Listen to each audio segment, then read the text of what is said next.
Bismillahirrahmanirrahim. Assalamu alaikum warahmatullahi wabarakatuh. Chapter 1 Pharmacokinetics from the Lippincott Illustrated Review. This book is related to pharmacology.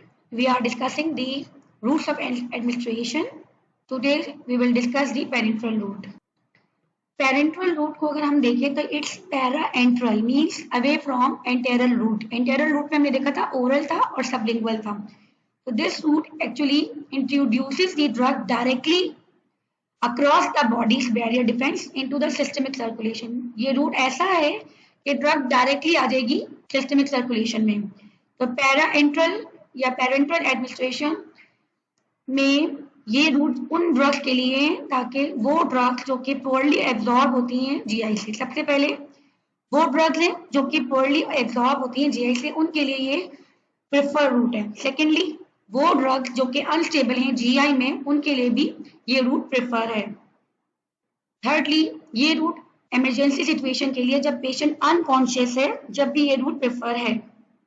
Unconscious patient जो है वो orally drug नहीं ले सकता. In these circumstances we require a rapid onset of action.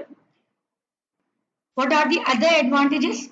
इस route की bioavailability highest है, सबसे ज्यादा यहीं पे हमें बायोअवेलेबिलिटी ड्रग की मिलेगी और यहाँ पे कोई फर्स्ट पास मेटाबॉलिज्म नहीं है. There is no GI environment जिसमें एसिड लेबाइल ड्रग्स जो है वो प्रोन होती है. इस रूट में द मोस्ट कंट्रोल्ड है over the actual dose of the drug delivery to the body. Drug delivery almost 100% है, लेकिन इसके कुछ डिसएडवांटेजेस भी हैं. What are these disadvantages? ये है कि ये रूट इरिवर्सिबल है. अगर ड्रग चली रही है सिस्टमिक सर्कुलेशन में, अब ये एंटीडोट से ही रिवर्स बैक होगी, अदरवाइज हम इसकी एब्जॉर्प्शन नहीं स्टॉप कर सकते. There will be some effects. फिर ये पेनफुल है. There will be a fear, लोग डरते हैं इंजेक्शन लगवाते हुए, पेन होगा. लोकल टिश्यू डैमेज है और चांसेस है इन्फेक्शन के. हमें स्टेराइल फॉर्मुलेशंस बनानी पड़ेंगी फ्री फ्रॉम एनी माइक्रोब, ताकि जब हम ड्रग एडमिनिस्टर करें तो वो पेशेंट में कोई इन्फेक्शन ट्रांसमिट ना करें. बहुत सारे इन्फेक्शंस यहाँ से लग सकते हैं जिनमें HIV, एड्स, हेपेटाइटिस वगैरह शामिल हैं. Then we have different types of parenteral routes, जिसमें most common अगर हम देखें तो we have intravascular route, intramuscular route and subcutaneous route. Intravascular में हमारे पास इंट्रावेनस भी हो सकता है और इंट्राआर्टीरियल भी हो सकता है. हर रूट की कोई ना कोई एडवांटेज है, हम वन बाय वन करके डिस्कस कर लेते हैं. पेरेंटल रूट में सबसे कॉमन रूट है IV रूट. इसमें जो ड्रग ओरली नहीं दे सकते for drugs that are not absorb orally like neuromuscular blocker है, एट्राक्यूरियम, तो हमारे पास कोई और चॉइस नहीं है, हमें IV रूट लेना पड़ेगा. इसमें क्या फायदा है? What are the advantages? यहाँ पे रैपिड इफेक्ट है और मैक्सिमम डिग्री ऑफ कंट्रोल है over the circulating levels of the drug. Drug के लेवल्स फौरन ही अचीव हो जाएंगे और IV के अंदर जैसे ही बोलस एडमिनिस्ट्रेशन होगी, मीन्स के within a minute bolus हम ड्रग दे रहे हैं, बोलस में foreign drug full amount of drug is delivered to the systemic circulation immediately. तो इमीडिएटली फार्माकोडायनेमिक्स इसकी स्टार्ट हो जाएगी. IV हमारे पास हम बोलस भी दे सकते हैं और IV हम स्लो इन्फ्यूजन के जरिए भी दे सकते हैं. आहिस्ता आहिस्ता दें, 15 मिनट के लिए, 30 मिनट्स के लिए और 1 आवर के लिए, 2 आवर के लिए. ये ड्रग जो है वो स्लोली एडमिनिस्टर हो और long duration of action produce करे. यहाँ पे पीक प्लाज्मा कॉन्सेंट्रेशन तो नहीं होगी इन केस ऑफ बोलस. जब बोलस देते हैं तो फौरन से हमारे पास हाईएस्ट प्लाज्मा कॉन्सेंट्रेशन अचीव होती है, लेकिन स्लो में हमारे पास प्लाज्मा कॉन्सेंट्रेशन तो अचीव नहीं होती इतनी फौरन, लेकिन drug is directly present in the circulation.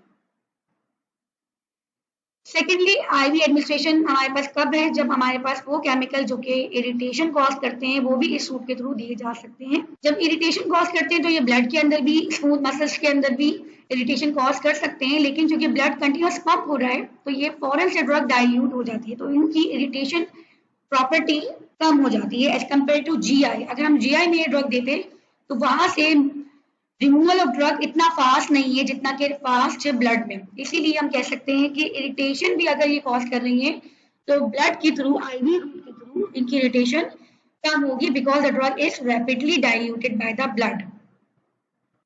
What are the disadvantages? कि अगर हम ड्रग जीआई के जरिए देते हैं और डोज गलत चली गई है, ज़्यादा चली गई है, तो ड्रग रिवर्ट बैक हो सकती है by binding to activated charcoal in case of oral route. IV injection में क्या होगा कि ड्रग अब रिवर्ट बैक नहीं हो सकती, अब आपको एंटीडोट देना पड़ेगा अगर कोई ड्रग चली गई, लेकिन कुछ ना कुछ आपका डैमेज होगा। सेकेंडली, आईवी इंजेक्शन इंट्रोड्यूस कर सकते हैं bacteria and other infective particles even, जो कि ब्लॉकेट, एयर एम्बुलाई वगैरह कॉज कर सकते हैं। फर्दर ये ब्लड के अंदर हीमोलिसिस भी कर सकते हैं, कोई अदर एडवर्स रिएक्शन भी कॉज कर सकते हैं जो कि बहुत रैपिड होते हैं, एनाफाइलेक्टिक रिएक्शंस भी हो सकते हैं। तो पेशेंट को केयरफुली मॉनिटर करना जरूरी है कि there will be some unfavourable drug reactions. और यहाँ पे बहुत इंपॉर्टेंट बात ये है आईवी एडमिनिस्ट्रेशन के केस में कि rate of infusion must be carefully controlled. कहाँ हमें बोलस देनी है, कहाँ हमें कंटिन्यूस इन्फ्यूजन देना है, कहाँ ड्रग डाइल्यूटेड देनी है, कहाँ कॉन्सेंट्रेटेड ड्रग देनी है, ये पहले से डिटरमिन करके आपको एडमिनिस्टर करना है। इस हिसाब से ये डेंजरस रूट है। पेरेंटल रूट में सेकंड इंपॉर्टेंट रूट है intramuscular route. The drug administer IM में दोनों रूट्स हम दोनों ड्रग्स देख सकते हैं, वाटर सॉल्युबल ड्रग्स भी होती हैं और ऑयल सॉल्युबल ड्रग भी होती है। आईवी के केस में हम वाटर सॉल्युबल ड्रग्स देते हैं, जबकि इंट्रामस्कुलर ड्रग्स में हमारे पास एक्वा सोल्यूशन की ड्रग्स भी हो सकती हैं और ऑयल सॉल्युबल ड्रग्स भी हो सकती हैं, जिसमें हम स्पेशलाइज्ड डेप्यूट प्रिपरेशंस बनाते हैं जिसमें से ड्रग आहिस्ता आहिस्ता रिलीज होती है। जब ये एक्वा सोल्यूशन में होगी तो that will be rapidly absorb, और अगर ये डेप्यूट प्रिपरेशंस में होगी तो here some non aqueous vehicle is there just like polyethylene glycol, जिससे एक सस्पेंशन ऑफ ड्रग इंट्रोड्यूस की जाती है इंट्रामस्कुलर इंजेक्शन के जरिए। वहां से drug Aahista Aahista diffuse out होती है, तो व्हीकल तो सारा का सारा डिफ्यूज आउट हो जाता है मसल में, और ड्रग आहिस्ता आहिस्ता प्रेसिपिटेट होगी at the site of injection. वहां से वो ड्रग स्लोली dissolve होगी और there will be a sustained dose over for an extended period of time. What is the example? Sustained release है हमारे पास हेलोपेरिडोल की ड्रग और डेपोट्रोजेस्टेरोन के अवेलेबल है, जो कि Aahista Aahista over extended period of time release होते हैं। तो हेलोपेरिडोल ड्रग न्यूरोलेप्टिक मेडिकेशन में देते हैं और प्रोजेस्टेरोन हम कॉन्ट्रासेप्टिव्स के लिए देते हैं, महीनों तक ये अपने इफेक्ट्स प्रोड्यूस करती है। थर्ड पेरिफेरल रूट है हमारे पास सबक्यूटेनियस रूट, और ये भी यहाँ पे भी एब्जॉर्प्शन होती है वाया सिंपल डिफ्यूजन, और ये वाला जो रूट है somewhat slower then the IV route है, आईवी से थोड़ा सा स्लो है, इवन आईएम से भी स्लो है। सबक्यूटेनियस इंजेक्शन का क्या फायदा है कि there is it minimises the risk of haemolysis और thrombosis associated with the IV injection. सबसे बड़ा एडवांटेज ये है कि थ्रोम्बोसिस और हीमोलिसिस के चांसेस कम हैं, और ये provide a constant slow and sustain effect है। लेकिन अगर कोई ड्रग है जो कि टिश्यू इरिटेशन कर रही है, तो यहाँ पे ब्लड अवेलेबल यहाँ फॉरन नहीं है, यहाँ रैपिडली क्लियर नहीं हो रही है, तो there will be a severe pain and necrosis. अगर ड्रग लोकली इरिटेट करेगी तो फिर हम सबक्यूटेनियस रूट से नहीं देंगे, आईवी रूट से देंगे। फिर समवॉट यहाँ पे लोकलाइज इफेक्ट भी है, और स्पेशली अगर वेजोकंस्ट्रक्टिव सब्सटेंसेस ड्रग के साथ दिए जा रहे हैं तो फिर हमारे पास लोकल इफेक्ट आता है। फॉर एग्जाम्पल अगर एपिनेफ्रिन ऐड की गई है फॉर द लोकल एनेस्थीसिया के लिए, लाइडोकेन के लिए, तो फिर ड्रग वहीं रहेगी। अनदर एग्जाम्पल है हमारे पास ड्रग जो कि सबक्यूटेनियस रूट के थ्रू देते हैं, for there are several solids just like single rod हम एडमिनिस्टर कर दें। इथेनोजेस्ट्रल हमारे पास इम्प्लांटेटेड है, जो कि सबक्यूटेनियसली इम्प्लांट होते हैं, और फिर ये डिलीवर करती है insulin in the diabetic patient. अब तक हम दो रूट पढ़ चुके हैं, parenteral route and oral route. तो ओरल रूट में हमारे पास है ओरल डायरेक्टली ड्रग जीआई में चली जाएगी या फिर सबलिंगुअल है, वाइल हमारे पास पेरेंट्रल में आईवी रूट है, आईएम रूट है और सबक्यूटेनियस है। This is all about the parenteral route. Thank you.